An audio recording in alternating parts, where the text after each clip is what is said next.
Hello, everybody out there. This is Ronnie Bincer, the Hangout Helper, helping you do the best you can when you're doing Hangouts and Hangouts on Air.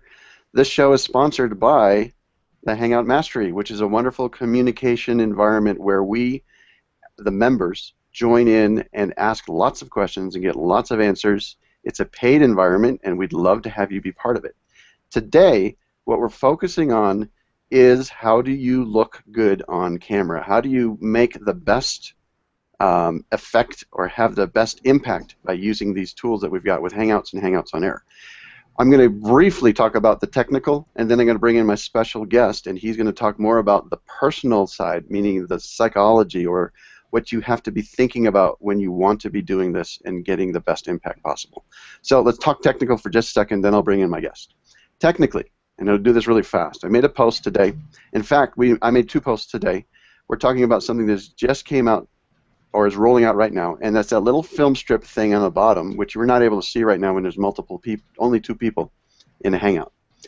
But on the inside, we can see that the width of the thumbnail for yourself is now wider, or will become wider for you shortly. This is helpful because it helps you frame yourself within the picture, and that's a big part of presenting yourself properly on camera.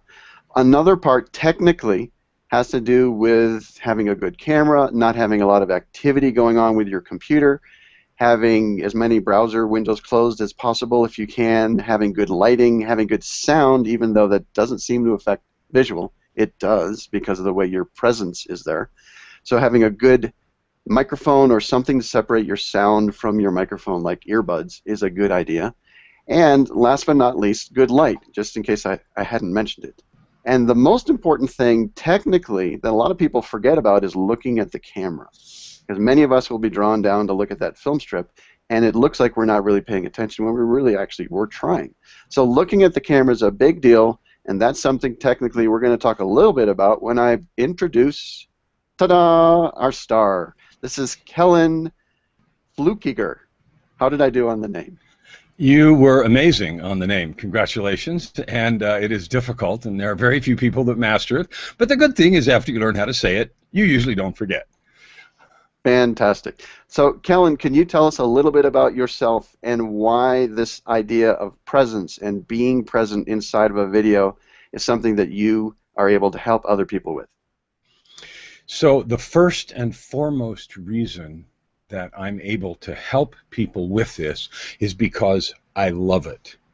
My calling, everything that I'm about is helping people maximize their gifts and talents.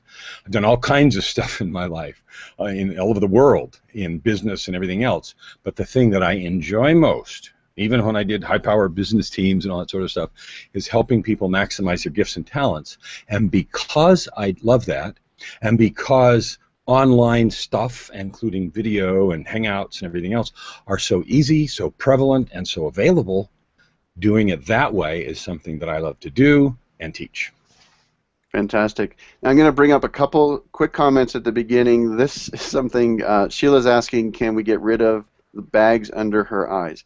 I don't believe, unless you do makeup, that this show today is going to help you with that, but it will help you with being more confident about what you're doing. And confidence is a big part, isn't it, Kellan? I would answer that question really quickly. My wife has been a makeup artist for movie and for stage plays and things like that.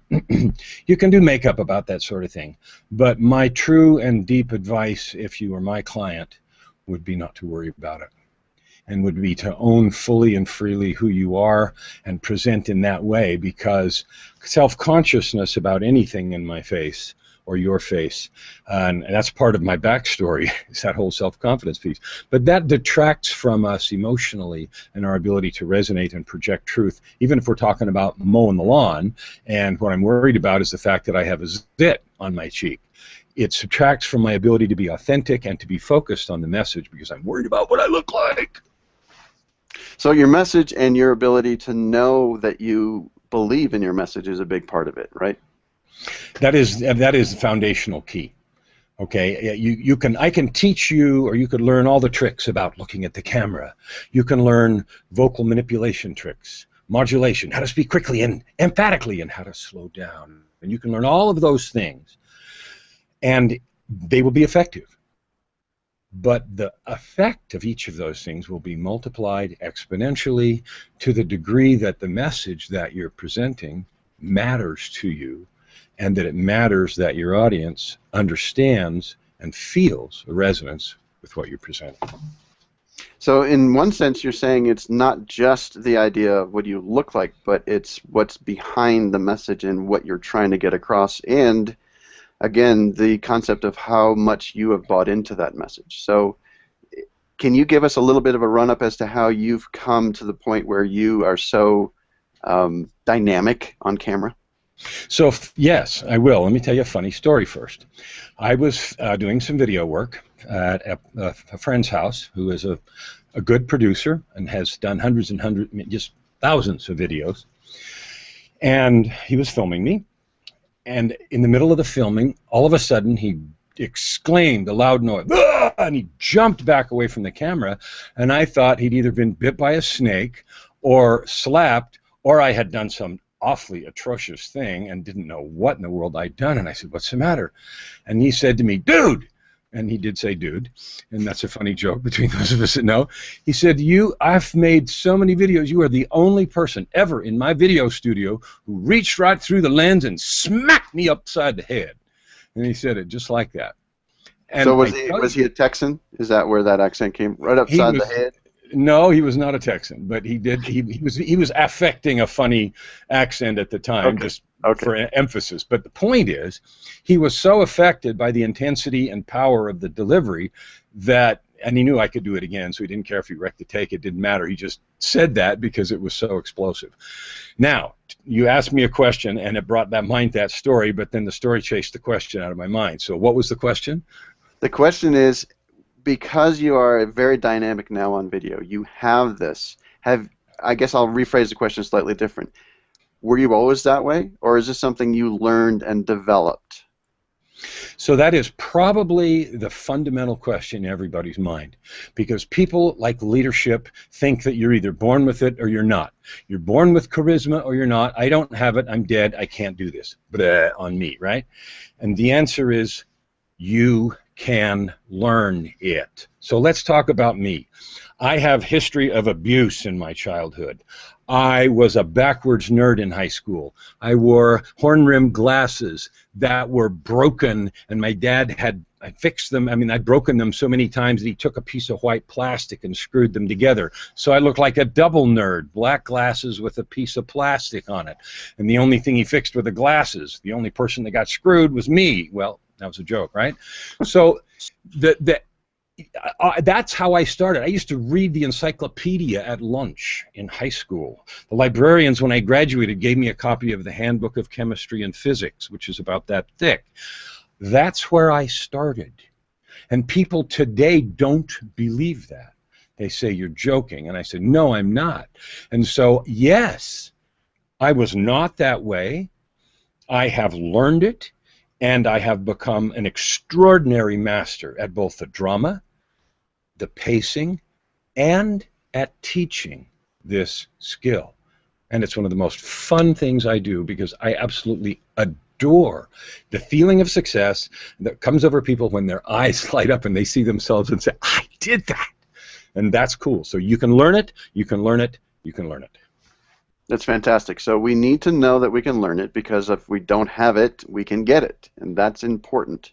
So what is the process that you encourage people to go through, if you could share with us a little bit of that process? You bet. So the most important thing, the first principle, is you got to believe you can learn it.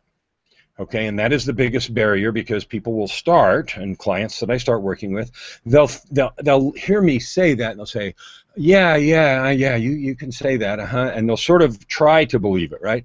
But there's a place where we believe, and there's a place where we believe, right? Okay, so if you can, you won't start there. You won't start with a powerful belief, but just accept the idea that it's possible. Maybe I can learn this. Okay. If you start in that place and then you begin to work. So the first place is to allow the possibility. I call that the state of allowing. I also do meditation and other breakthrough work. So if you create the state of allowing, that it's at least possible that you could learn something. And then you get help. So the first thing is learn to believe. The second thing is you've got to have some help. Every single, that's why they're acting schools. That's why the coaching profession as a whole is growing faster than any other profession in the country, or in the world, actually. You have to have help in order to do that, because we all start with these barriers of, I suck, I'm going to suck forever, I could never do that, yeah, that's good for them, but not me. Everybody thinks that.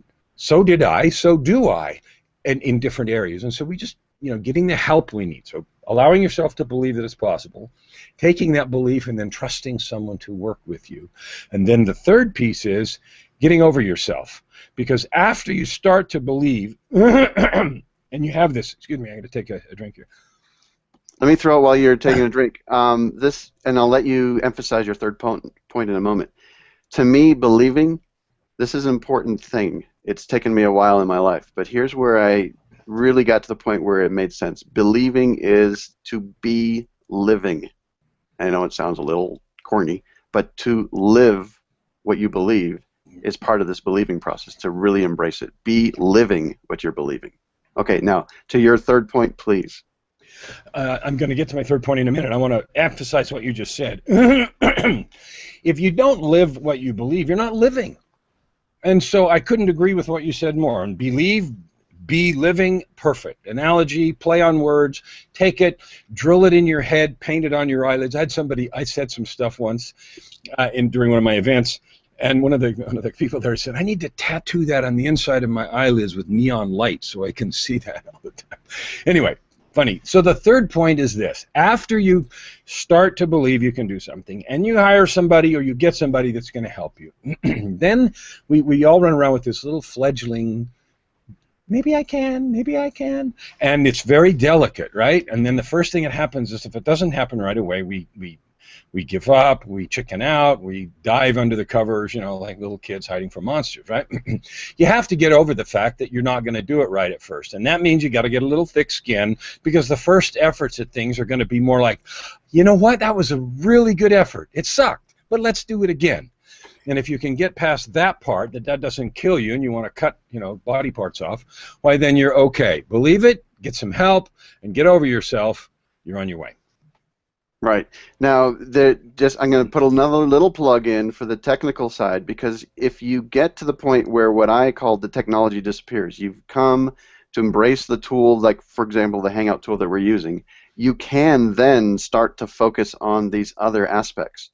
Prior to that, it's going to be hard to do that because you just don't have that confidence level, not only in yourself, but also in using the tool. So having that out of the way, then we get to the development of this confidence that you're talking about, right?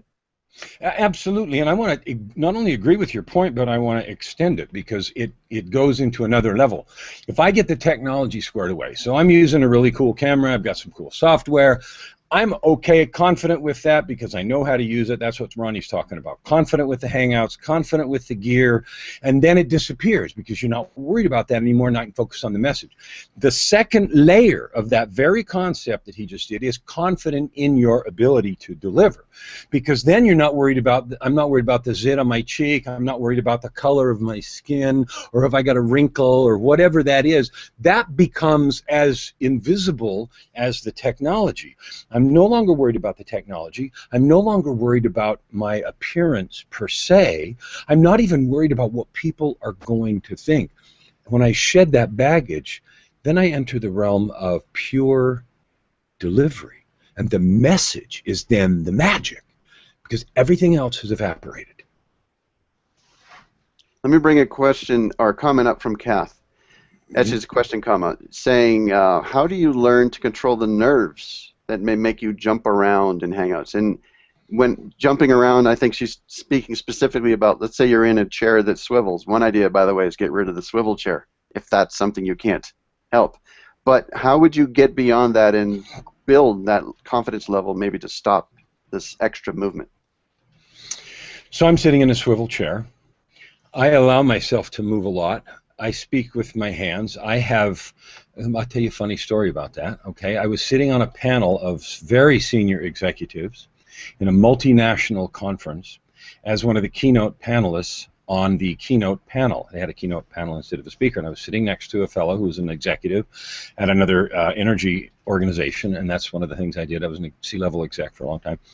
And in describing something, I used my hands because I always do. I knocked his coffee over and splattered it all over him and all over creation.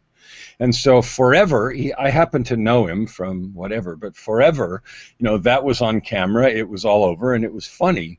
But I mean, so even me or people at, you know, that do this professionally and around the world and everything else have consequences from the movement. Has that taught me not to move? No. I have knocked water bottles off of podiums. I have done all kinds of stuff, but it doesn't even derail the message, because you know what? It's become like the technology. I don't even care. And you know what then happens? The audience quits caring. It just happened. Yeah, oh, well, whatever. We're back to the show here. And the show is the message. So now to your question, how do you control the nerves? There's only one way to control anything. Well, there's actually two ways. The first is to actually control it. Control requires practice. So practicing, so if you have a nervous habit, like you touch your face all the time, or you smooth your hair, or you do something, you know, that is something you control. You learn not to do it. So what you do to do that is you stand in front of a mirror and deliver, or you tape yourself a bunch and you do it over and over again and you count the number of times. You can do that with saying ah, those spacer words that we put in every where that are they're distracting. So we learn not to do that by watching them, counting them, and saying, wow, I didn't need to do that. We then become aware of when we do it, and then we learn to control them. It's the same way with movements, putting your hands in and out of your pockets, if you're speaking on podiums or stages, touching your hair, and so forth. The other things, so if you may have stuff you want to control, you also may have stuff you want to work with that become your signature things. So my hand movements, particular ways that I speak, ways that I use space, pauses for emphasis, they're part of who I am and how I deliver. And so I don't control those. They are who I am, and I let them define me in the delivery of my message. So you can decide if it's something you want to control or something you want to maximize or work with, and then use as something that you have in your repertoire to call upon, like a pianist that has a particular riff or chord when he's doing some improv or whatever. So there's a couple of ways to think about that question. Right. So in essence, you might need to have someone help you to determine whether this is something you need to control or something you want to maximize, because the things internally that we feel we really want to get rid of might actually be something that could be endearing, right? And having another person help us see that from their perspective can make a difference, wouldn't you think? That's a huge, good point, and I'll tell you some emphasis about that. I've owned a recording studio for 35 years, and I've worked with beginners and Grammy winners, and part of the job as an engineer is just to do the recording. The producer's job, which I've also done as well, is to maximize the performance of the artist. And I have done exactly that. I've had artists come out of the vocal booth and tell me that a performance was bad and they didn't like a particular thing where they were off key, or where they did a particular vocal flip that they didn't think was attractive. And I'm like, no, we're keeping that take. We can do 5 more if you like. Go right ahead and make yourself happy, knock yourself out. And when we get all done, we're going to use the one that was good, because I'm hearing it from an outside perspective, and I can understand and hear into the mix what it's going to be like, and or into the scene, you know, I can see what's going to happen. And so absolutely, excuse me, again, help. You got to get some help. And the idea you're just going to do this by yourself and you're not worth investing in is nonsense. Make the investment.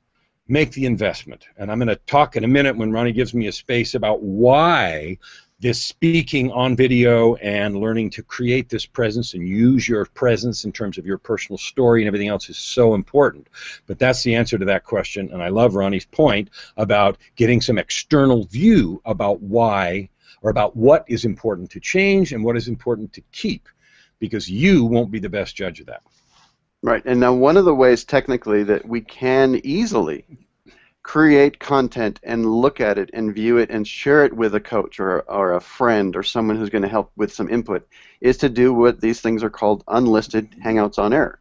And that's pretty simple to do, and a lot of people maybe aren't aware of it, but if you just start a Hangout on air event and you do not, repeat, do not invite the public, then whoever you've invited has the potential to see it. So I just invite myself. And then I can go in and I can create a live Hangout on Air broadcast that nobody sees, but it makes a video out of it. And when that video is done, then I have access to it and I can share it with those who I want to, or I can just look at it at my practice and say, there was too many ums. I thought I wasn't saying that often, but I guess I was. So technically, it's a relatively simple way to do it. Just set up some of these unlisted ones and do some practicing. And it's nothing wrong with doing some practicing with a couple people together so that they can all benefit as a group from the process and everybody gets to review that. So technically, you can do this. This is really not that hard. So go ahead, tell us the next layer or level, Kellan. Well, I want to so that's one of the things that I teach in my course called Speed to Profit Marketing, but is that the technology and the tools are free and they're available. I mean, this whole Hangout thing is free. It goes on YouTube, private, to the world, to yourself, to your mom, whoever. And that is so cool. It is so easy. It used to be hard. I got to get a camera. I got to do this, that, and the other. Somebody's got to film me. None of that's even an issue. You want to see what you look like or going to look like to the people you teach or you're marketing to? Fine. Set it up and do the same thing. You're going to see exactly what you look like and what your customers or prospects might see. So the freedom of that is incredible. It's free. It's easy. And, you know, at the end of the day, there's no excuse. If you don't do it, and this is going to sound a little harsh, but you know, if you don't do it, you're lazy, or you don't really want to. Okay, but that's a choice. It's not a barrier. So maybe it ties into this because I think where I sense you're heading a little bit with this is a little bit away from the camera, and that's fine for a little bit. But we do want to come back to the camera because a lot of people doing this are wanting to be in front of a camera. But do you believe that doing these videos, Kellan, in front of a camera and being recorded is going to help you in other parts of your life? Awesome and massively. So let's get exactly to that in front of the camera and the next layer that you talked about, which is what I call your personal story. When I work with businesses and they want to maximize their presence online, I tell them two things. One, you got to do video. That means you got to be in front of a camera and you got to be willing to be seen, to be vulnerable, to expose some degree about yourself, you know, something about yourself. And the second thing is you have to maximize, discover, develop, and deliver is what I say. Discover, develop, and deliver your personal story. And you have to be willing to do it to your prospects on camera, on video. Hangouts is the easiest and fastest way, and build a library of content on YouTube. YouTube's the largest search engine. People look stuff up there more than anywhere. Why? They want to see people. They want to see stuff, people, how it works. And that's why I tell businesses and prospective business owners, if you're not using YouTube and Hangouts and using this video stuff, you're on your way out. You know our buddy, our mutual friend, Christopher Vogelman. I have to bring up this comment here just because I invite myself, I talk to myself, I entertain myself, I like myself because I'm good enough, I'm smart enough, and gosh darn it, people like me. Now, if you remember, there were some Saturday Night Live shows where they had thoughts, you know, deep thoughts. Did you ever see that, Kellan? How do you feel about that? You know what? I've seen that actual video clip where the guy looks in the mirror and says that thing off of Saturday Night Live. I was not a Saturday Night Live aficionado, but I have seen that clip because somebody shared it recently on YouTube or on somebody's wall or something. And you know what? You are good enough. And so the next piece that I always hear after I start talking about story is exactly that. There's nothing interesting about me. I suck. Nobody will like me, and there's nothing that I have to say that is worthwhile anyway. And the answer is wrong, wrong, wrong, and wrong. Every person, you know, has divine capability and has the ability to help and bless others. The cool thing is that we now have YouTube and video and the ability to reach all those people that we might be helpful to in a way that even 5 years ago, 10 years ago, we couldn't even imagine, let alone have for free. And so, absolutely, you can, and it just takes a decision to start. Now, this process of learning, which I want to emphasize because we're keeping this to be a relatively short hangout, and there's a lot of comments going in, and both Kellan and I will come back and address them in the event later. But the process of learning, how would you help someone who is new to this get started, besides the technical? what are the thoughts that they're going to have to go through their head that they need to rehearse possibly over and over until they do start living it or believing it? So I'm glad you brought up Christopher's thing, because I've worked with Christopher, and this is what I tell first clients. It's what I tell clients to start with when I start working with people. And if I just talk to people and they don't work with me, I don't even care. You got to just start. Get your iPhone. I'm going to hold my, see, here's my smartphone, right? You hold it out here and you start doing these selfie videos. And you do them over and over and over again. And you do 5, you do 10, you do 100. And you say what you want, and you be crazy, and you be serious, and you try to affect the mood or emotion that you're trying to create, and you look at it and you see, and then you have someone that you trust look at it and say, was that effective? Did that look good? Did that sound good? Would you listen to that? Would you finish it? Would you buy it? Would you turn it off? You know, and get some feedback. So the first key is start. No amount of thinking about it is equal to 5 practice takes or 50 or 100. I had one guy that was a professional, very high specialized dental procedure person, and you know, his beginning stuff was, you know, quite frankly awful, because he was a professional and he had never done this, and so he used big long words and complicated stuff like, oh, and it was just practice. Practice, practice. So just start is the answer, and then invest in some help. So start, pick a day. Today would be a good day. And think about something you want to talk about that you're passionate about. If you already own a business or an entrepreneur, or you have a message or something that you're trying to do, just start. Start with your smartphone, start with selfie vids, start them right now, and then start getting feedback immediately. And then don't wait too long to put them out for public scrutiny. If people hate them, so what? At least you know what's good and not good. You can take them down, whatever. So let me ask this. It's just almost a rhetorical question, but I want your affirmation, I guess.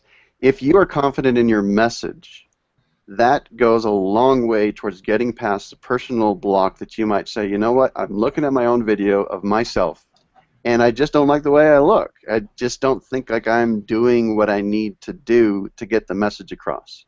There's a lot of people, I think, that feel that way. How would you encourage those that are looking at their own stuff? They're not even sure they want to show it to anybody else to look at it. How do you encourage them to get past that block and start showing it to someone else, or just believe that the message has that real value? What do you do to help them? So there's 2 things. This goes back to the recording days in the recording studio as well. People don't like their own voice either. The first time they hear it, there's a reason for that, because we hear our own voice partly through our head, through our station tubes and up. So we have a different experience with our own voice than people outside do. So when people hear their own recorded voice the first time, they go, I sound like that. Same with video. We don't really look at ourselves very much, because we have this image of ourselves from the inside out, but not from the outside in. So there's 2 answers to it. One, you just have to do it enough to get used to it. Yes, that's what I sound like. Yes, that's what I look like. Okay, that just is. And you know what? When you do it over time, you get used to seeing yourself, and some level of that anxiety goes down. And we all have a natural aversion. We're worried about all that other, you know, rejection stuff and everything else. All true. But with practice, that gets down. I don't think it ever goes away, but with practice, it becomes manageable. Let's put it that way. The second key, which is really important, is you're not trying to help yourself or impress yourself with the video message. You're trying to help somebody else. So you deciding for them that it won't resonate with them and won't carry the message to them is nonsense. And so that might sound harsh also, but you may not feel like it looks good. They might. How do you know? How do you know that that overly critical wall that we have around ourselves isn't barricading the message that you might have, or the product or service you might have, from others with whom it might well resonate? So you need to give yourself permission to allow the possibility that what you have might well resonate with someone else, even if you don't like yourself. I'm going to bring up a comment from Preston. We'll use this as one of the ways to wrap up our show here. Someone suggests, Preston saying we should create a group for us to review others. Now, as one of the functions of the mastery group, the Hangout Mastery that I run, and I'd love for anybody out there to be part of, is we all help each other. We all go in and we start experimenting with this Hangout tool. But it's not just to learn the tool, but it's to actually be supportive of each other and review in one of the categories within our community that says critique my HOA. That's there to allow people to bring what they've done back into the group and let the others in the group that are like-minded make comments and give feedback. And so there are groups out there. Hangout Mastery is one of them, but I'm sure there's others as well. And Kellen, I really appreciate you taking the time with us. Any last momentary thoughts you want to, on this topic, you want to make sure that we really, really get? Yeah. One is, again, start, reach out for help. Obviously, my business is that. I have an entire program about how to help people create video, create presence on video, create marketing to market their business or their message. The name is speedtoprofitmarketing.com, speedtoprofitmarketing.com. If anybody's interested in that sort of help, please, hit me up, friend me on Facebook. Let's have some conversation. I'd love just to engage with folks that want to know more about how to do this, and not just how, but the importance of being willing to share what you have, and more importantly, who you are, with those who might need or desire to be engaged or be helped by the message or product or service that you have. Fantastic. Thank you, Kellen.